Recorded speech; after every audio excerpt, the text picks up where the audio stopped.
About a month or so ago, I got access to AFK Journey's beta, and I was fairly impressed with the game and really excited to see what they would do with it when they officially launched. And again, they reached out to me and said, hey, if you enjoyed the beta so much, would you be interested in making a video for us? And I said, yes, but I gotta be fair. I play a lot of different mobile games, from FGO to Arknights to Genshin to Star Rail. I've got a bunch of different games that are in my radar, so you're gonna have to really put out something good if you want me to divert my attention to it. And, well, they gave me access to their game a little bit early before the launch, and I've been playing it for a solid few days now, and I can say this game is definitely worth some amount of time in playing. I can't say the full dedication because, hey, that's the whole point of the game, is that you're AFK for most of the time, and I've really been enjoying that aspect because sometimes I just want to sit down and have a huge dopamine rush of getting a bunch of rewards and summoning a bunch of guys. Sometimes I don't want to go grind a lotto for 8 hours on end, or go run through IS or Genshin for 8 hours, exploring the world. Sometimes I just want to sit down, let the game play itself, and reap all of the rewards, and that's pretty much the main selling point for this game.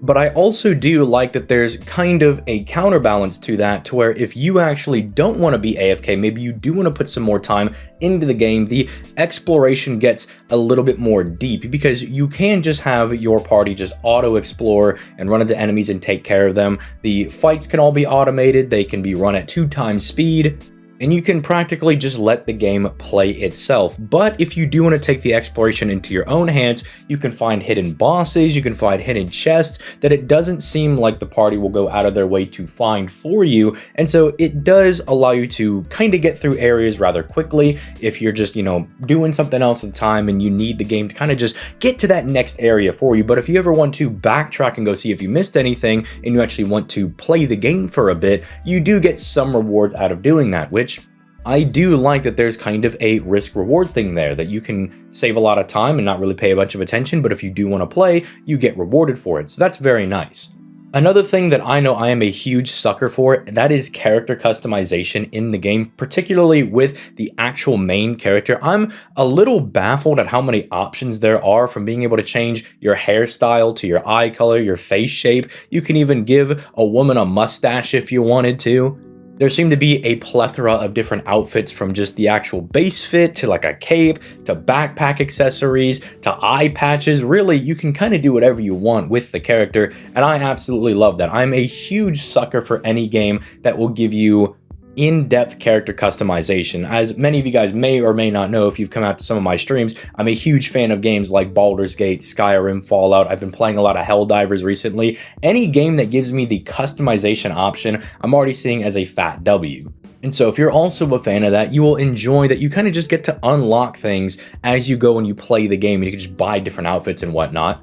Now, the combat itself is actually a bit interesting, because even though the game can play itself, you do need to focus a little bit on how you somewhat focus your actual party's team composition. As you can see, you kind of put them on these little hexagon tiles, and that's where they start out the fight. And I've been slowly learning, well, obviously, don't put your archers or your magicians in the front. Probably put your tanks, your big beefy guys in the front. Let them take all the punishment, so your mages and your archers can kind of do damage in the back, which sounds super obvious, but if you hear a game that says, oh, it's AFK, you don't have to pay attention at all, it could be a little bit misleading. Which, again, I do like. It's just enough of like a little bit of depth that I have to pay a tiny bit of attention to the game, but I also don't really have to focus at all, because then it'll play out from there. Although that being said, there is this AFK challenge mode where it seems in the background your party will slowly start making progress, and then every now and then you can keep challenging these stages as they build up, and they get harder and harder. And as you guys are seeing, I'm able to kind of just keep ripping and tearing through all these guys until I eventually get to one that looks a little too difficult for me. I kind of look at it, don't even try to attempt it, because I'm not trying to lose. I'm a sore loser, so I'm probably gonna go beef up my guys a little bit, and then I'll come back and I'll try to trash the encounter, as your boy does. Speaking of which, how do you obtain the characters in this game? Because a few of the ones that I'm showing off right now and the ones that I'm using are guys that I got from the gacha. But surprisingly, it's not that hard to come across units in this game. They almost just pour rewards into your account just for doing the most trivial and minor things. I was playing the game for all of 30 minutes until I had 3 multis ready to go. Like, it's absolutely insane. Imagine playing 30 minutes of FGO and having 90 cent quartz. It's so ridiculous. Then you can also get those same units as login rewards, and every couple of days they just give you a random equivalent of a 5-star as one of their S rank characters. It's so crazy. They just pour rewards into your account that I don't even feel the need to try to buy anything, which even if I did want to buy stuff in this game, they have a $1 GSSR multi, not $15, not $20, it's a $1 GSSR, which is so ridiculous. It makes me feel that if I ever did want to put money into the game, $1 for a GSSR is kinda crazy. It seems pretty worth it to me, especially with how significant these characters can be in your team comp. You know, I was having some issues with my team because I didn't really have a real big tanky guy until I got this Brutus Lion dude who just rips everybody apart, and instead of becoming a tank, he kind of just became a DPS, and it made my life all the more easier for that. But there's also the fact that when you go to the actual premium multi-screen, you can select who you want to be on rate up. And the best way that I can equivocate this for, say, my FGO player base is that imagine if you were going to go roll on the story banner on FGO, or you were going to go on any rate up banner, and you could just select like 5 different units that you wanted to be on rate up. You know, you could just select, yeah, these are the guys that I want to pull. If I get a 5-star, I'd like it to be more than likely one of these people.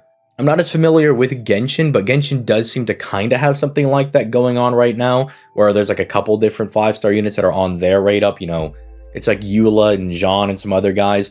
So if you play Genshin, you might also kind of be familiar with that aspect, but I think it is super cool because if you're missing a character, or you really want to dupe out a specific character and like start unlocking all their abilities and whatnot, you can just throw them on rate up until you complete them. I mean, I already pulled Brutus on the regular gacha, and I'm probably just going to leave him on rate up on the other one because he's already just eviscerating everybody for me, that I'm probably just going to leave him up there so I can get all of his dupes and just let that guy go at full power. I mean, all in all, it's a very, very fun game. I mean, it costs you pretty much nothing to play. It literally takes up none of your time. And like I said at the beginning, it's kind of just a dopamine rush because you're just getting so many rewards for just doing like minor little things. And a bunch of the characters all feel super useful, whether they're a 4 or a 5-star unit. They just all feel like they bring something to the party. And some of them are just so goofy that I don't care how good or bad they are, I'm gonna bring them. My guy Odie, the hyena dude, I'm always gonna bring him. He's just so goofy. I can't help it. I gotta bring him in there. So if you'd like to try the game out, don't worry, I got a link especially for you. It'll give you 200 of their in-game currency and 18,888 of their in-game coins, so you can start leveling up your characters. And I will be friending anybody that plays the game. You can either drop a comment, you know, I'll go send you my friend code, or you can join the Discord, which is linked in the description down below. Whatever have you, I will be adding everybody that wants to add me back. I mean, I'm also really looking forward to seeing what different team comps are actually really good, because you guys know me, I am kind of like a meta person. I do like to be doing the most effective tactics I can. So I'm kind of looking forward to seeing what type of meta evolves from this style of game. I'm looking forward to that a lot. I'm also looking forward to just seeing how goofy people make their custom characters, because I know some people are going to be like me and they're going to want to make the cutest waifu available. But I know some people are going to be absolute heinous members of society and they are going to just make the most goofy thing. So I'm also looking forward to that. So with all that being said, I hope you guys enjoyed this little bonus video. I really enjoyed making it. I plan to stick with the game as long as it remains as fun as it is for me. And I will catch you guys in the next video. Peace.